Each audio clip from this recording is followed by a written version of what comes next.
नापतोल की पाठशाला में आपका स्वागत है। कई बार ऐसा हो जाता है कि हमने रोटी मेकर को काफ़ी दिनों तक अच्छे से यूज़ किया और उसके बाद हमें कुछ प्रॉब्लम्स आने लगी। तो उन प्रॉब्लम्स में आप कैसे आइडेंटिफाई करें प्रॉब्लम्स को और कैसे आप उसका सोल्यूशन ढूंढ सकते हैं, तो उसके बारे में आपको बता देते हैं। कई बार ऐसा होता है कि रोटी मेकर हमारा अच्छे से गर्म नहीं हो रहा है, तो आप ये ध्यान से चेक कर लें एक बार कि रोटी मेकर को आपने जिस भी 3 पिन सॉकेट में प्लग इन किया है, तो आप कोशिश करें कि जो पावर सॉकेट्स होते हैं घर में 15 एम्पियर के, आप उसमें लगा दें, तो अच्छे से आपका रोटी मेकर जो है वो हीटअप होने लगेगा। इसके अलावा कई बार ऐसा होता है कि हमने ऑन तो कर दिया लेकिन जो इसका रेड इंडिकेटर है वो नहीं जल रहा है, तो आप ये ध्यान से देख लें कि प्रॉपर कनेक्शन तो है कि नहीं है। अगर कनेक्शन डिस्कनेक्टेड है बीच में या फिर थोड़ा सा लूज़ है तो उस वजह से भी ऐसा हो सकता है।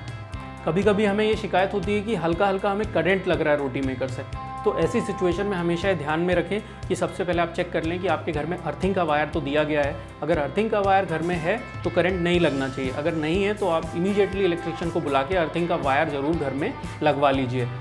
कई बार ऐसा लगता है कि हम रोटी मेकर से अच्छे से रोटी नहीं बना पा रहे हैं या फिर रोटियां जो हैं हमारी अच्छे से कुक नहीं हो रही हैं, तो आप ध्यान में रखिए जो हमने प्रोसेस आज बताया है आपको, आप इस प्रोसेस को बिल्कुल फॉलो करेंगे तो आपकी रोटी पूरी तरह से फूलेंगी भी, चारों तरफ से अच्छी कुक भी होंगी, दोनों तरफ से कुक होगी और अच्छे से परफेक्ट रोटियां जैसे आप घर में ट्रेडिशनल तरीके से बनाते हैं उससे भी बढ़िया रोटी आप इससे बना पाएंगे।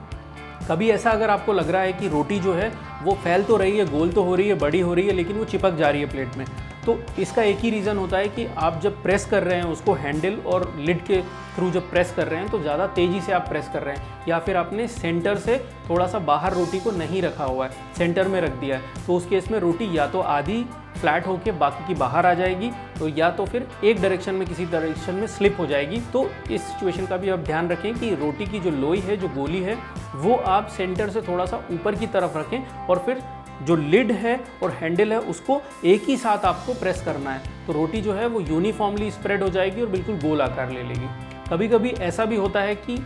आपने प्रेस भी अच्छे से किया है और रोटी ने बिल्कुल गोल आकार ले लिया है लेकिन फिर भी वो फूल नहीं रही है। उसका एक ही रीज़न होता है कि